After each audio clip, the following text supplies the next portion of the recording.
Back with you tonight, you're in Focus. Well, let's take it out to our broad conversation and our focus for the day, which is, of course, workers' issues. And President Cyril Ramaphosa was speaking earlier on, making promises to workers that his party will continue to fight for their rights. He made the comments during the Workers' Day rally at the Athlone Stadium in Cape Town today. Ramaphosa praised workers for fighting for a decent living wage. But we want to ask the question tonight, have labor movement been effective in exerting their influence within the policy-making environment and still being able to maintain their autonomy? We've got 3 unions that are not affiliated to any party as far as I know at this particular point. They are non-aligned. And we want to hear how effective they have been in that particular space. We're speaking to Amcu President Joseph Mathunjwa, Sapu spokesperson Lesiba Thobakgale,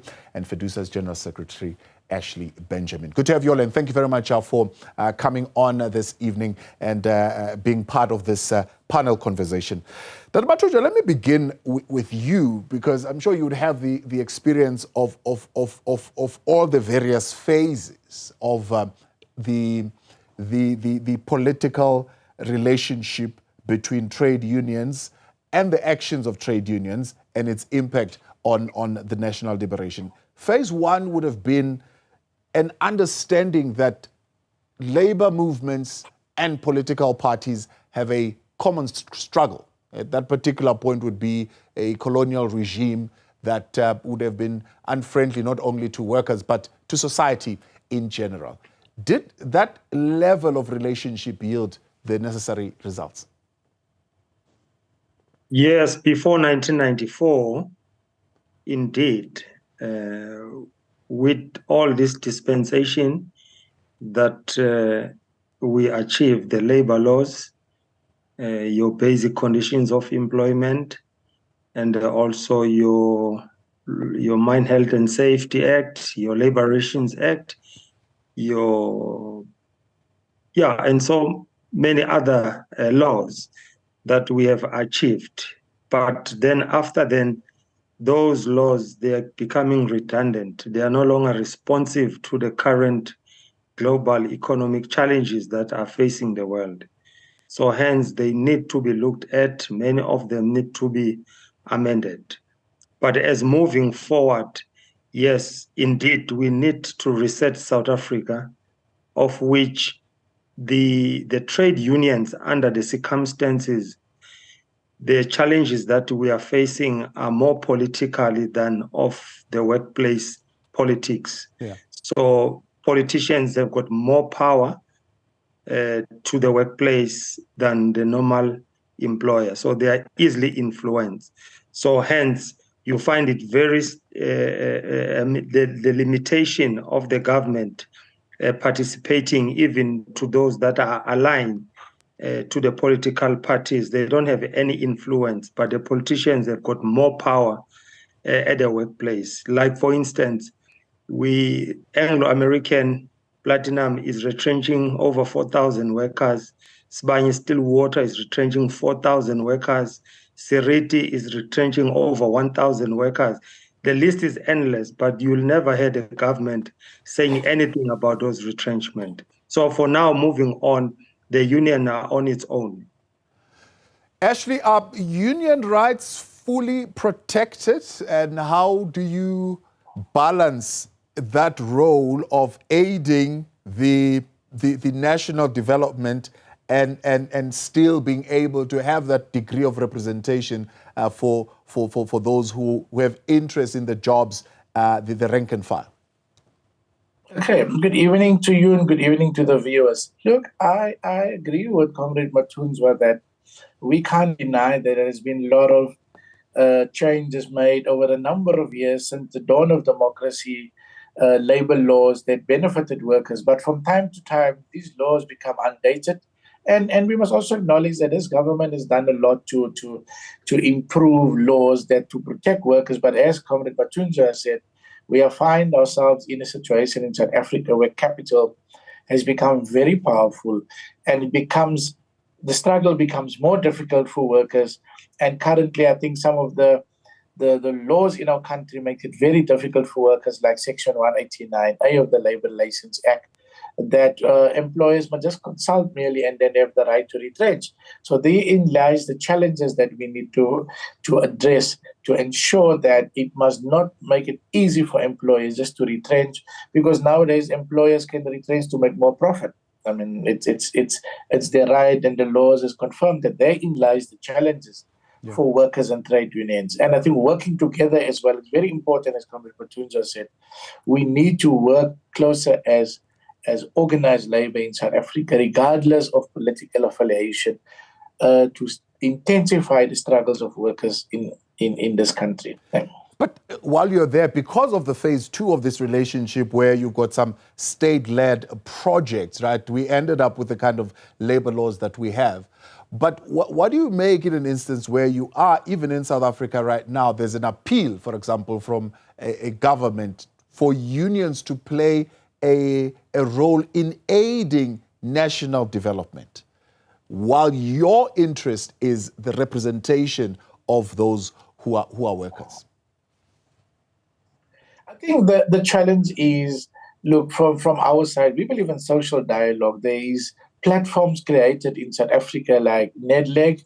As you know, that's the supreme dialogue institution, social dialogue institution in South Africa. And we've made many strides as workers through the NEDLEG and the parliamentary processes.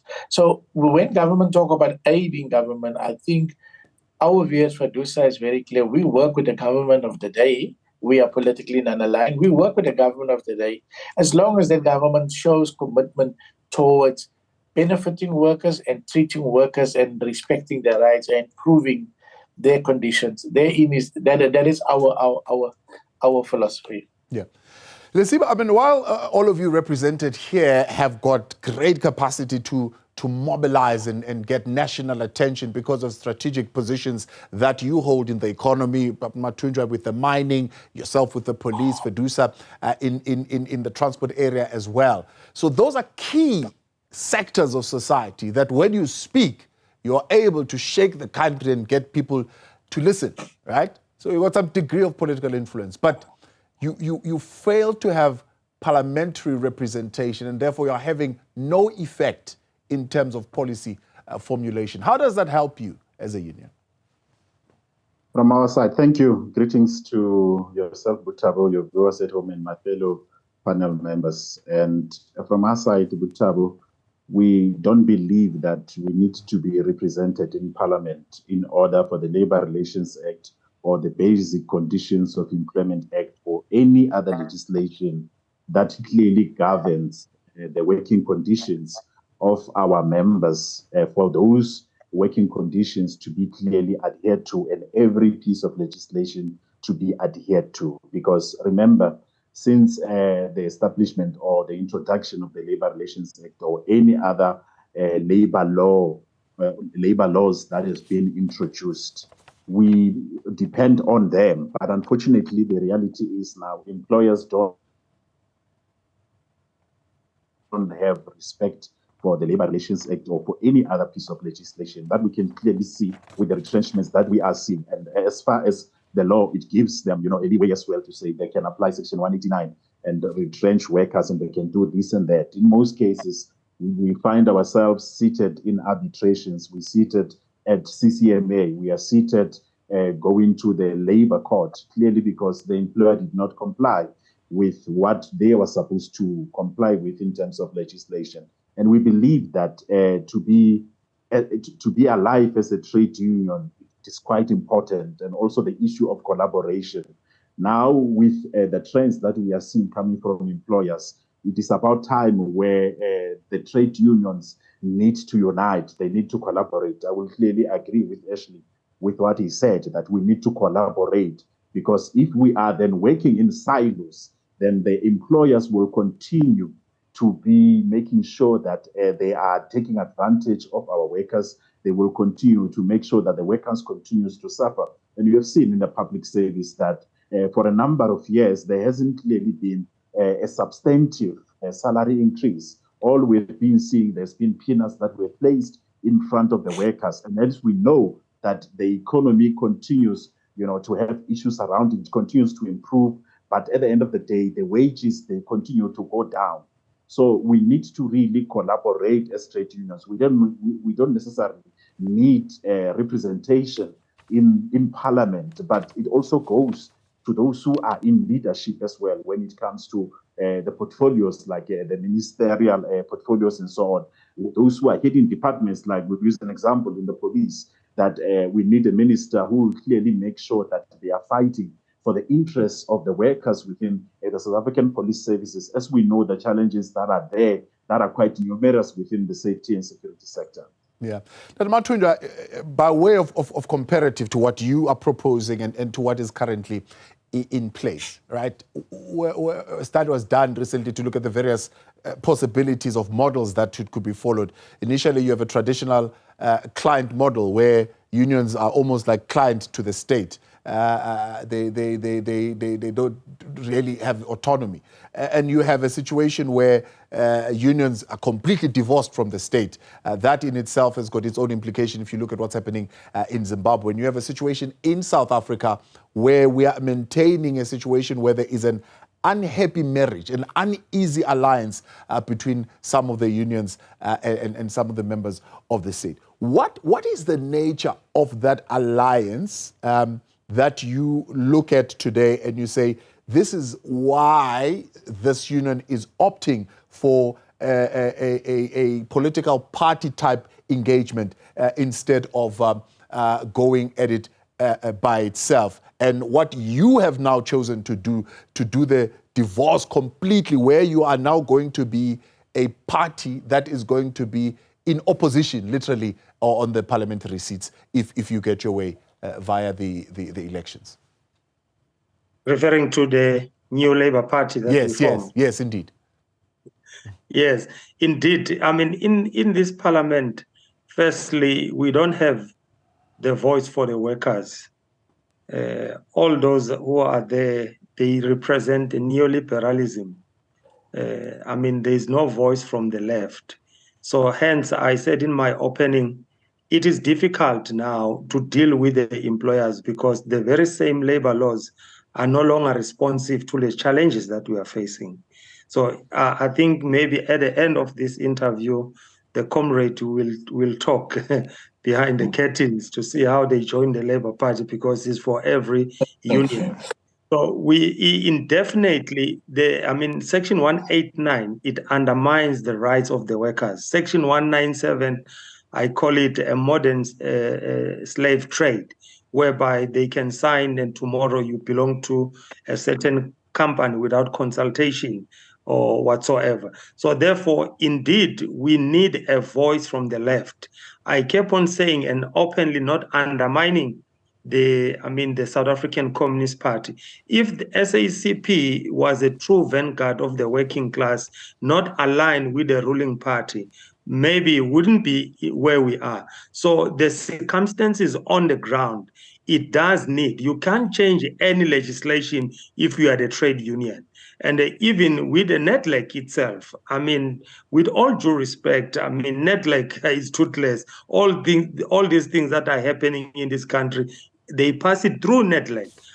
We fought for 12,500 as a minimum wage, and they came with 27 rand, 50 cents as a minimum wage. So workers, when they call for 12,500, the same government kills 34 mine workers. So we do need a left voice that will try to protect the jobs. Look, at the public sector. They concluded an agreement, which is their constitutional right to bargain. But the very same government reneged and went to the Constitutional Court to set aside the very same agreement that was through the bargaining. So the union currently, they are getting it tough. We find ourselves in a very difficult space because the government itself is pro-neoliberal. And then secondly, or lastly, if I can say into this segment, we need to reset the country to change the political system, the electoral system. It has to change. If, for instance, we had what we call it a presidential democracy, where the parliamentary and the president is elected direct by the people, maybe we might not need to have maybe a political party coming from the left, because we'll have an opportunity, one, to call a referendum maybe after 2 years if the president, but now the current system, the president is accountable to the legislature, is accountable to their political party. So that's why we find it so difficult as the trade unions. Back live with you tonight. The conversation is on labor issues. President of Amcu, Joseph Mathunjwa, Sapu's spokesperson, Lesiba Thobakgale, and Fedusa's General Secretary, Ashley Benjamin, joining us. Before the break, Ashley, I'm trying to get to an alternative way of influencing the politics that's beginning to emerge, right? You are calling for greater unity, therefore greater autonomy of unions outside of politics, but what you currently have is a situation where some unions are saying, well, in order to have access to policy makers, you need to seek political party alliances. What is an alternative that is beginning to emerge outside of that unity that you're calling for? Well, very good question. I think for us as Fedusa, the solution, there's no right or wrong. I mean, if I listen to Comrade Mathunjwa, he's advocating for a workers' party. So there's no right or wrong to say workers' party is more beneficial for workers. Then if workers go to parliament, they can influence the process. Also on the other side, if we look at the alliance with COSATU and ANC and SCCP, there's no right or wrong to say that being an alliance is right or wrong, or workers have not benefited from it. From our side, our experiences in the labor movement is that we've worked with all formations, with labor formations, and like I said, the supreme social dialogue institution is NEDLAC, and we've made many strides over many years. And I agree with Comrade Mathunjwa, it was not always rosy. We had some wins, we had some victories through the NEDLAC processes, but we also had some setbacks. But I think we need a broader debate in the country as the labor formations. What vehicle do we use as workers to advance our cause and champion our struggles without necessarily giving it a name or linking it to any political party?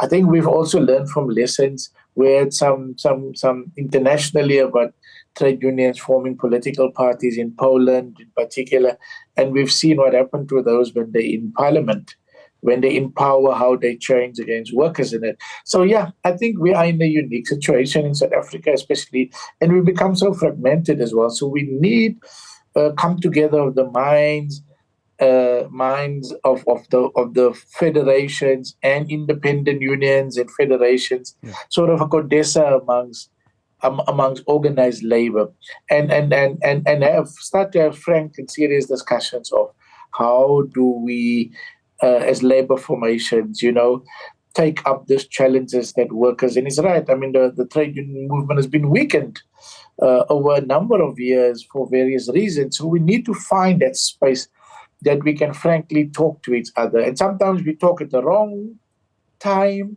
That does not augment serious discussions about the way forward. So I think it's a matter of timing. It's a matter of how do we sit around the table and work out of modalities, how we engage each other in going forward. So one of those ways that they say the labor movement has been weakened is the informalization of labor in the country, which means a large number of folks are ununionized. So they are outside of that. So trade unions are only representing a proportion of the labor force.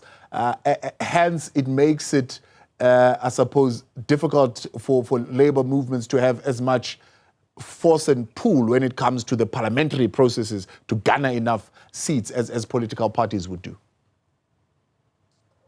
Well, I think we've seen what happened in the past, that although there is labor laws, but there's still exploitation. Still workers don't get what they deserve, and the protection under our laws, which has been amended to ensure workers' rights. So I think not going to parliament is not necessarily the answer in fixing those challenges.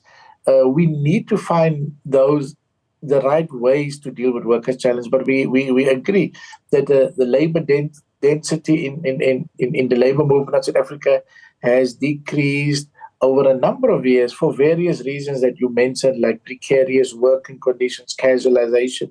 And there's been new labor laws that's been amended through the NEDLEC processes, which we've seen the protection for workers, but still there are employers that is not respecting those rights. So yes, there are challenges, and we need to find, the right way to ensure that we defend the gains that we've made in protecting workers in our country. Yeah.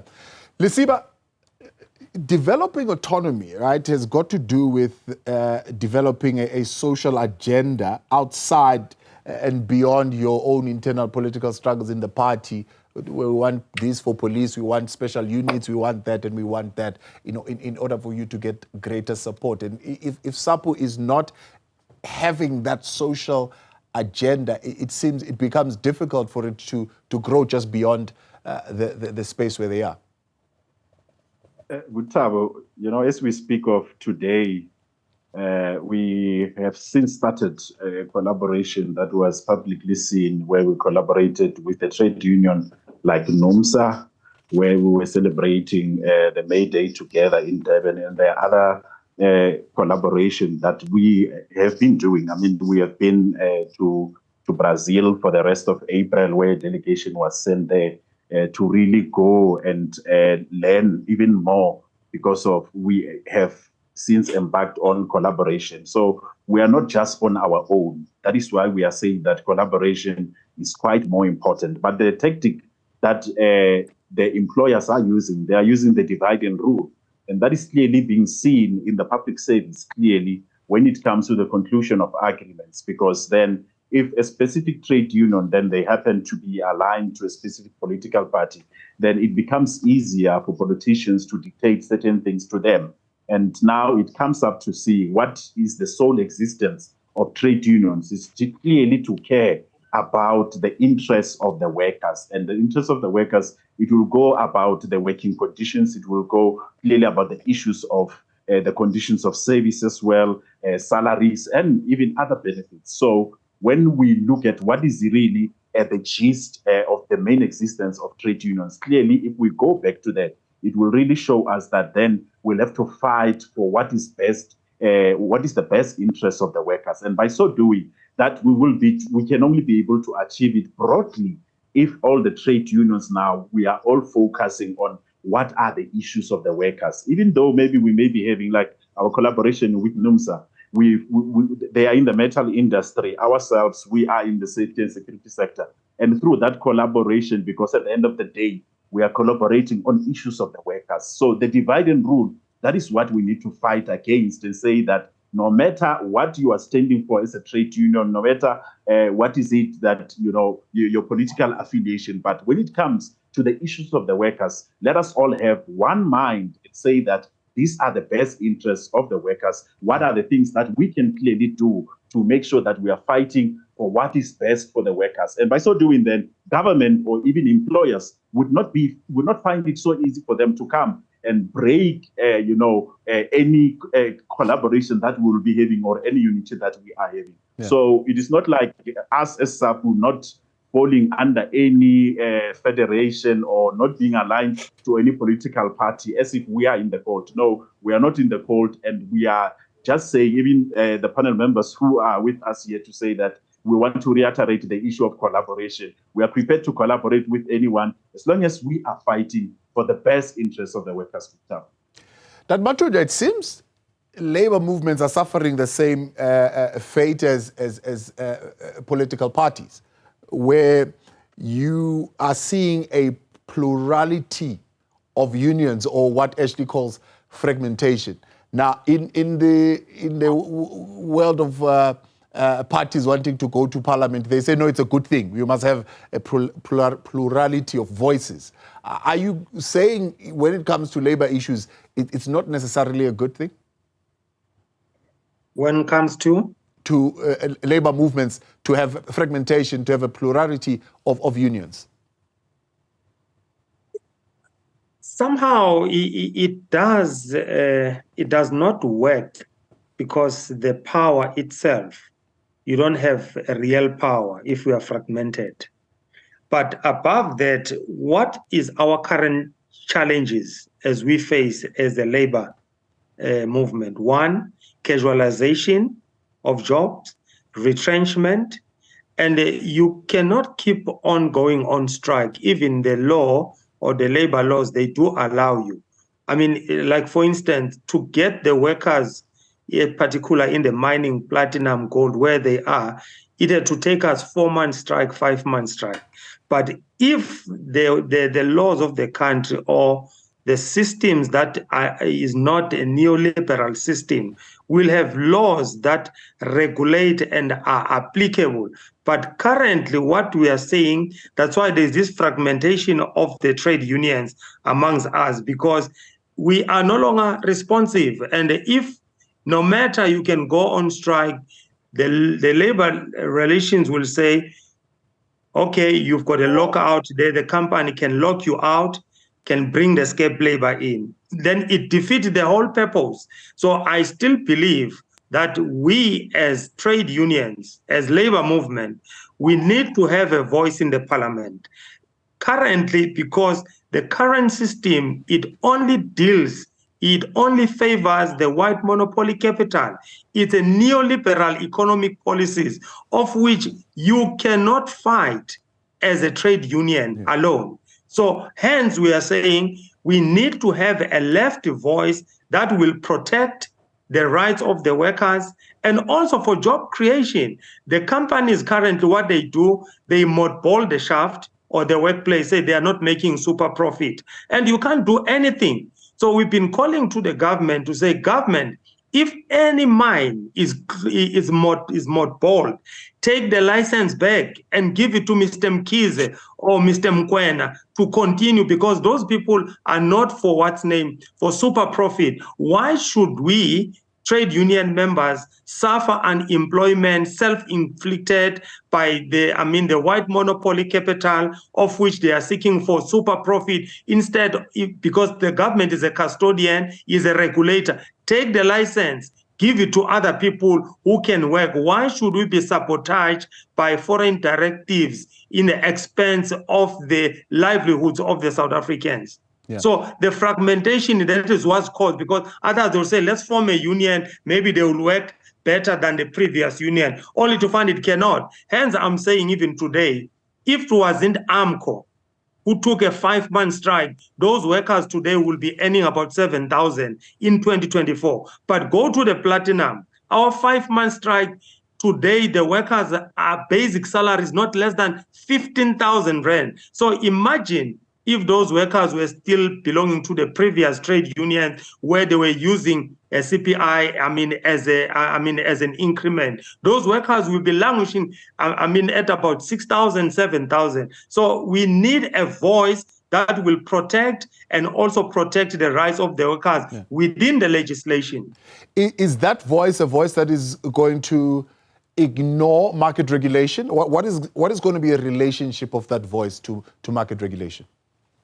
One, it will protect the sovereignty in terms of the minerals of this country. That this mineral endowment that we have.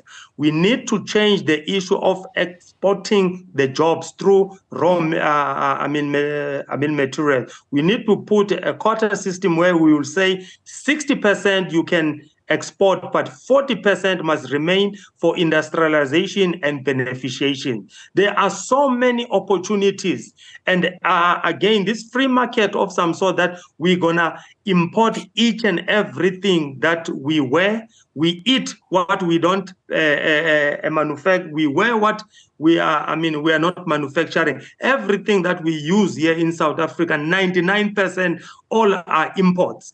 If you look at your R21, your mid-range, you see the big buildings where they stock materials that are import. We're not manufacturing anything. We see a big warehouses where they import stuff instead of manufacturing things within the country, where we'll have I mean, lots of jobs created. But because we've got a neoliberal economic policies that believes in this free market, everything in South Africa is import. I won't be surprised even maybe the flag of South Africa is import from China.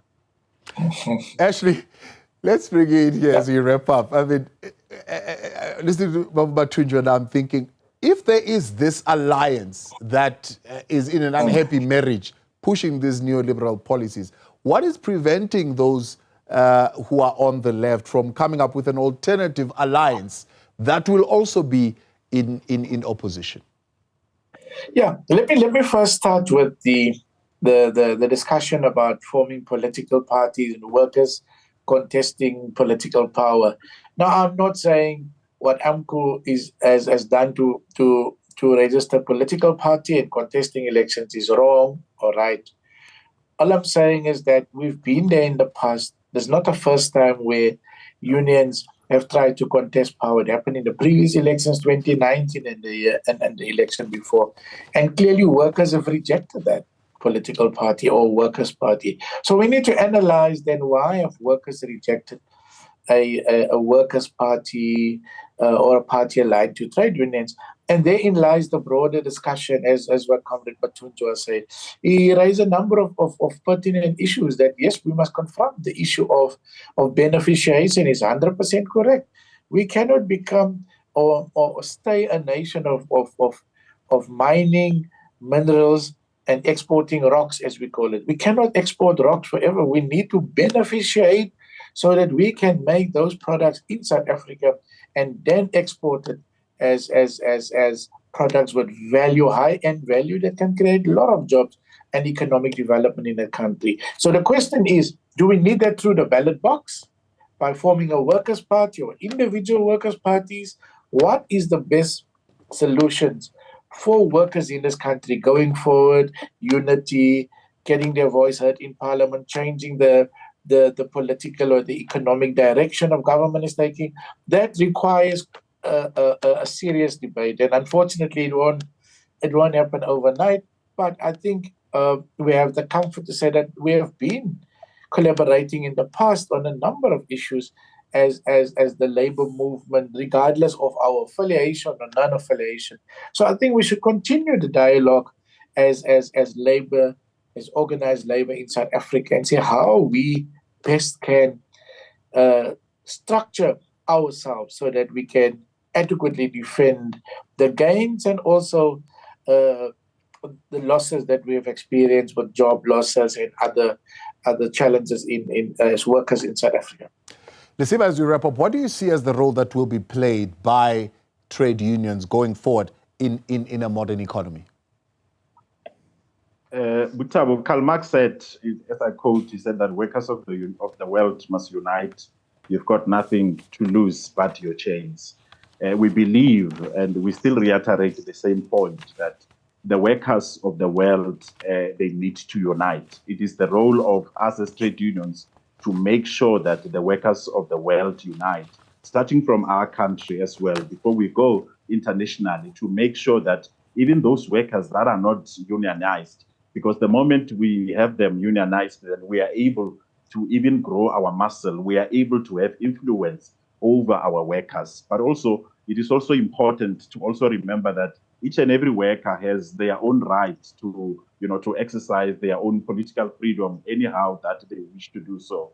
And in us to make sure that the interests of the workers are being fought for, we need to make sure that we continue to put pressure on employers, because now we are going into the public service. We'll be going to the wage negotiations for the next year, and it is an election year. We know we've got challenges about the issues of police killings in this country, which are not being addressed, as we've been calling for it to be declared treason, and we haven't seen anything forthcoming. So we are saying that moving forward, unions need to continue. We need to continue to make sure that we exert pressure from all directions towards the employers and even towards government. At the end of the day, if we don't do that, then it means that we would have failed in uniting the workers of the world. Lesiba Thobakgale, representing Sapu there, speaking on behalf of Sapu, and Joseph Mathunjwa, president of Amcu, Ashley Benjamin with Fedusa, Secretary General. I appreciate you. Thank you very much for coming on this evening.